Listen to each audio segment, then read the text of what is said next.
In today's video, I'm going to teach you how to add negative keywords on Google Ads. Starting off, it's essential to understand the impact of negative keywords on your campaigns.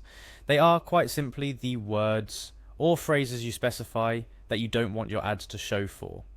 Adding negative keywords to your Google Ads campaign can help you reach your most interested customers, reduce your costs, and increase your return on investment. Now, let's get into the step-by-step process of how you can implement this into your Google Ads account.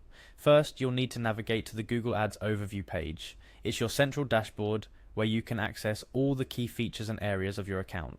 Once you're logged in and ready, let's move forward. Your next step is to find the section named Audiences, Keywords and Content. This is where Google Ads groups all the settings and options related to targeting your ads effectively. By clicking on this, you'll open up a new realm of customization for your campaigns, directly impacting who sees your ads based on their interests, search behavior, and more.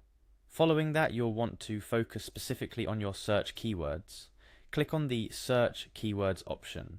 This area is crucial because it directly relates to what users are typing into the search engine when your ads can potentially appear. It's all about matching your offerings with user intent. Now, to address the main topic of our tutorial, click on Negative Search Keywords. This is where the magic happens in refining your audience. By specifying negative keywords, you're instructing Google Ads on what not to target. This refinement process ensures your ads are more focused and reach users with the highest potential to convert. After reaching the negative keywords section, you'll see a plus icon. This is your gateway to adding new negative keywords. Clicking on this icon will bring up an interface where you can input the keywords or phrases you want to exclude from triggering your ads. Here comes the critical part, typing in the keywords. Consider the terms that are similar to your offering but cater to a completely different audience or intent. For example, if you're selling eyeglasses, you might want to add wine glasses as a negative keyword to prevent irrelevant clicks that won't convert. This step should be handled with care, ensuring you're not excluding any potential valuable traffic while keeping irrelevant viewers out.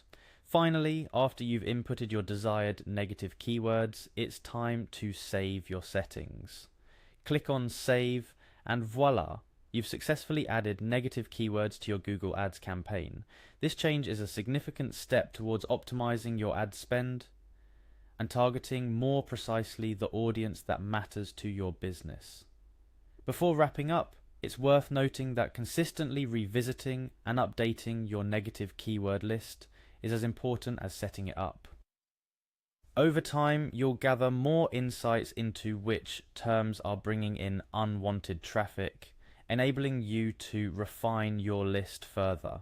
Always keep an eye on your campaign performance and be ready to make adjustments to your negative keywords as needed. And there you have it, a comprehensive guide on how to add negative keywords to your Google Ads campaign. I hope this tutorial was easy to follow and that you're now equipped with the knowledge to enhance your campaign's effectiveness. Keep experimenting and optimizing, and you'll see tangible improvements in your Google Ads performance. Remember, mastering Google Ads is a journey, and every little optimization, like adding negative keywords, is a step towards success. Thank you for watching, and don't hesitate to dive into your Google Ads account now to put what you've learned into practice. Happy advertising!